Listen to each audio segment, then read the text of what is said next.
Stephen Byers, a fourth-year science student, has been learning a lot lately. But his latest studies aren't limited to just physics and biology. Byers is learning about Islam, a religion he's recently embraced. Like a brief illustrated guide to understanding Islam. About 5 years ago, Byers couldn't have pinpointed what belief system he followed. He was raised a Christian, but Byers remembers feeling let down by his faith when bad things happened in his life. I would always question, like, why would God do that to me, or my family or my friends, it just didn't make sense to me. And then I got pretty angry. That was like the only time in my life where I was really angry about a lot of stuff. Now Byers is feeling more settled. This past spring, he was encouraged by some friends to learn more about Islam. What he found was a belief system that, he says, was a perfect match for his logical mind. So in the summer, Byers spoke the Shahada, the testimony of faith that states Allah is the only God and Muhammad the last prophet of Islam. Once you say that line and you mean it in your heart and you're honest with yourself, you are a Muslim. It says, say there is no God but God. Abdul Haq Hamza says one reason why people gravitate to Islam is because there's something missing in their lives they want to fill. Hamza is a science professor at University of New Brunswick and also president of the Fredericton Islamic Association. He says Islam reminds people that they need to step away from the material world in order to find peace from within.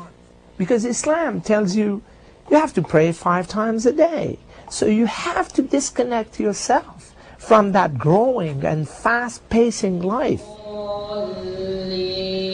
The idea of peace is integral to Islam's message, a message that is twofold.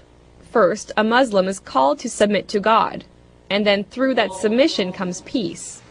Hamza says the only way to achieve peace outside is to achieve peace inside, through the will of God. It's like a glowing piece of coal. If you look at it when it's not lit, then it's just dark. When it's lit, then the darkness disappears, and it's just a source of light. The other major duties that are required in Islam can strengthen a Muslim's commitment to God and to peace. They include praying 5 times a day and reading Allah's Book of Revelations, the Quran, fasting in daylight hours during the lunar month of Ramadan, giving to charity, and, if you have the money, taking a pilgrimage to the holy city Mecca at least once in your life. Byers hasn't been to Mecca yet, but he did take part in the fast of Ramadan for the first time.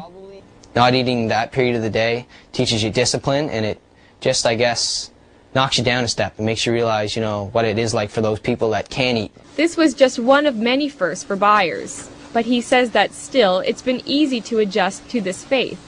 That's because he feels the fundamental values of peace, charity, and goodwill were already a part of his character.